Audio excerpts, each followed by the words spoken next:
Good morning, tubers. The car's jacked up, as you can see. It's obviously the weekend again, and yeah, you know that turbo drain that kept giving me issues? It really did last week. We decided to go to a little car show. Had a brilliant day out. It was fantastic. We had loads of people coming out to look at the car. People had seen it on the internet. People even seen it on YouTube, which is fantastic because we've only got 103, 104 subs. But anyway, that's by the by. I'm glad everybody liked the car and everything, especially against some £3 million cars. They were like, that's amazing. So anyway, regardless, went out for a drive afterwards. Everything was fine. Driving home, noticed every time I put my foot down, the oil pressure was shooting up. I thought, well, it doesn't usually shoot up that much. I mean, it's 40, but that's about it. Yeah, so it jumped up. I'm thinking, what the hell's going off? And then suddenly heard a ticking noise. I thought, that's a bit strange. Why am I hearing a ticking noise? Drove a little bit further, ticking got louder. Yeah, the oil drain came off. But this time it came off at the 90, which I don't know if you can see down there where it's just slightly bent. This thing's getting on my nerves. I've put more oil in the car. I've got towed back, by the way. I put more oil in the car. Towed it back. Let it start it up. Well, just around the start to get some oil pressure. Start it up. There's a slight ticking noise from the top end, the HLA lifter. So yes, there's a bit of a ticking noise up on the top end, one of the lifters. So it might have dried one of them up and done a little bit of damage to it. But a few oil changes might get rid of that, to be honest. And I've got some thicker oil I can put in just to see whether that just kind of quiets it down for a bit and see. The issue is I don't want to fix the engine while it's in the car. Oh no, sorry. I don't want to take the engine out, put everything on it, put it back in and find out the engine's knackered. I want to try and get this drain sorted on the car and then run it until this engine dies if need be. I'll just keep an eye on it, see if it's using oil, and job done. If it starts using oil, then I know that's kind of the issue. So what I've done is what I should have done ages ago, and my fault. I've no one to blame. To be honest, it's one of them things. Proper ANs. So obviously, as you remember before, I've already got the ANs from the bottom of the turbo, which you probably can't see. No, you're not able to see that. Anyway, you just take my word for it. There's NP half-inch NPT fitting on the bottom of the turbo, going to an AN12 converter, going to an AN45, which is then going to go to the trusty MX5. Then I go to an AN12 braided line, obviously,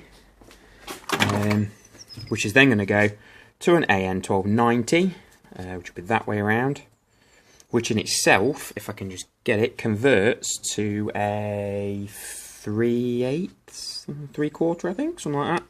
AN12 3/4 converter, which is exactly the same thread and type as the bob that's in the car. If I can get this thing off, just try and get it off. Yeah, that.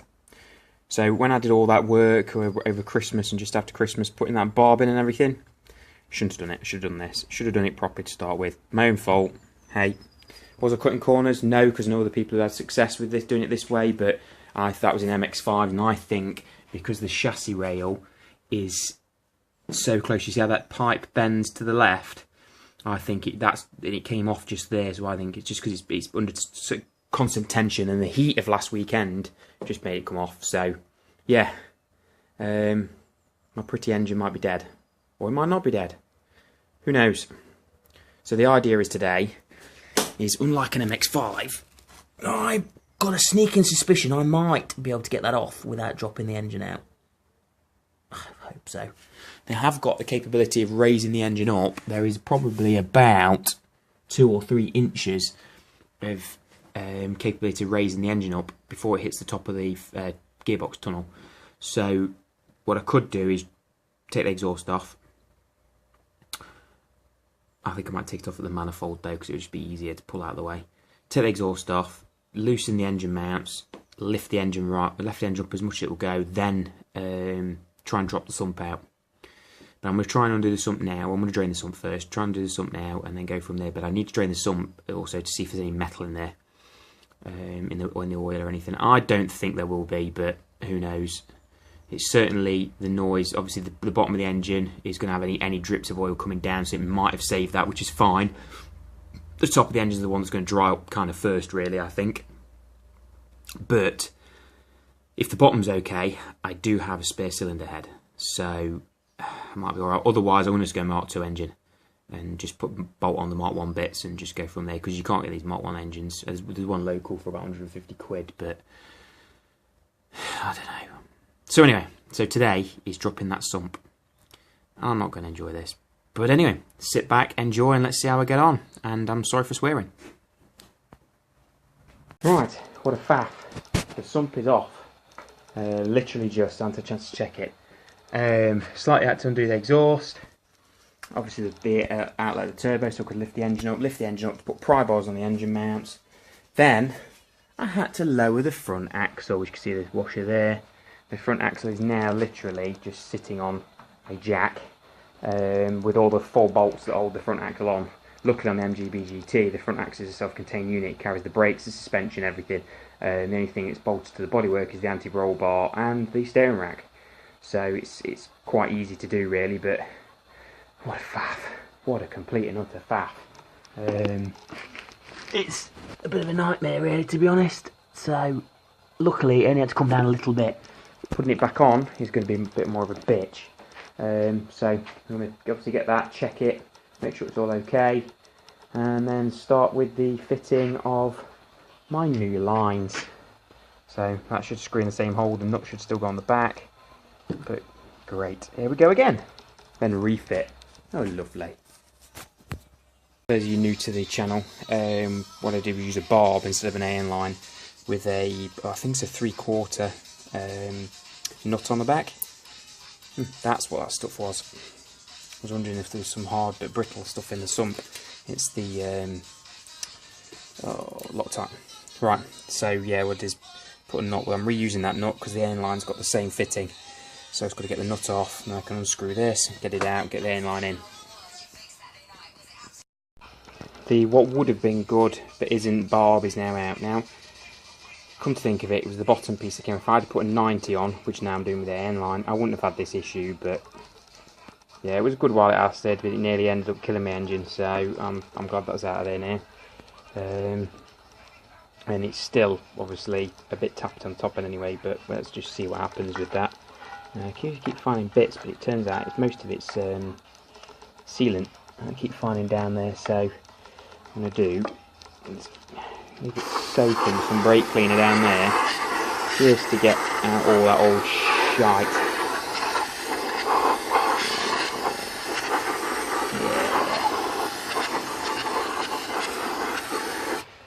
Let's just leave some to go around the edge ready for the other bits, but what we'll do is I'll show you what we've got.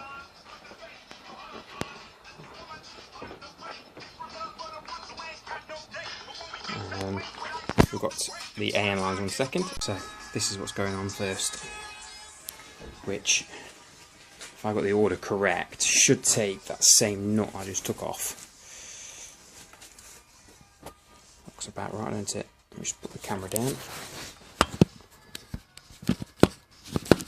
If it will stand on this vise. Okay, let's just see. Yeah. Perfect. Right, so what we need to do is clean those threads up a bit and get that in there. Yeah, clean those threads up in there because they're a bit dirty. But then that, well, before any of that, it's got to go in that hole. So we'll get onto that. Right, see the sealant's on, the nut's back on, and I've even chemical metalled the outside of it on and tightened that right up. And that's going to obviously go on there once it's on the car. Sort this thing once and for all. Okay guys, after a lot of faffing, there she is. So, NPT half inch to AN12, to AN45 12, to AN line, down to an AN90. So, yeah, only time will tell, I guess. Right, fill it with oil, see what she's like. Right, so the oil drain's on. Hopefully it fixes the problem and doesn't come off with the AN lines. Now what I've decided to do is take the car to the breakfast meet, so just have a little bit of drive there and hopefully, fingers crossed, everything's okay and the oil pipe won't come off this time and drain my sump. And yeah, just have a good day really. Let's see what's happening.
Got a knocking on the front left suspension, which I've just changed the kingpin.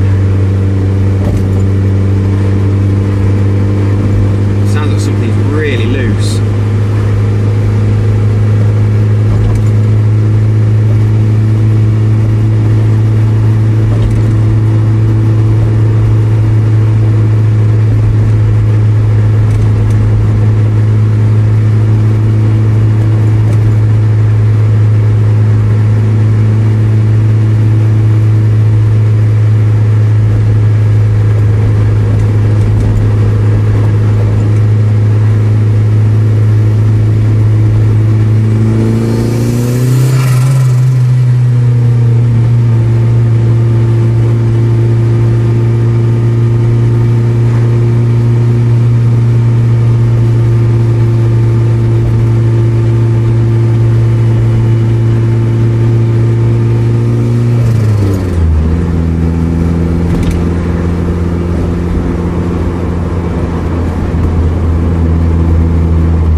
Morning.